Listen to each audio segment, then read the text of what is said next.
হামলা চালিয়ে ভেনেজুয়েলার প্রেসিডেন্ট নিকোলাস মাদুরোকে আটকের ঘটনার নিন্দা জানিয়েছেন নিউ ইয়র্কের মেয়র জোহরান মামদানি। তিনি এই হামলাকে আন্তর্জাতিক আইনের লঙ্ঘন বলে উল্লেখ করেছেন।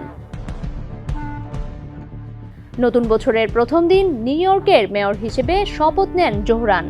নিউ ইয়র্ক টাইমসের খবরে বলা হয়, জোহরান মামদানি ভেনেজুয়েলার প্রেসিডেন্ট মাদুরো ও তার স্ত্রী সিলিয়া ফ্লোরেন্সকে আটক করার নিন্দা জানিয়েছেন।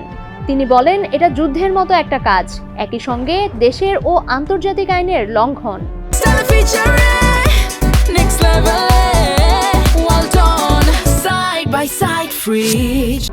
মাদুরোকে তুলে নেওয়ার 15 ঘন্টা পর ভেনেজুয়েলার প্রেসিডেন্ট নিকোলাস মাদুরোকে বহনকারী উড়োজাহাজ যুক্তরাষ্ট্রের নিউ ইয়র্ক সিটি থেকে প্রায় 70 কিলোমিটার দূরে অবস্থিত স্টুয়ার্ট এয়ার ন্যাশনাল গার্ড বিমান ঘাঁটিতে অবতরণ করে।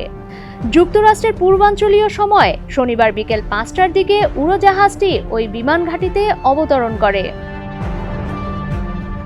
তাকে কড়া নিরাপত্তায় ব্রুকলিনের বন্দি শিবিরে মেট্রোপলিটন ডিটেনশন সেন্টারে নেওয়ার কথাও বলা হয়েছে বিবিসির প্রতিবেদনে।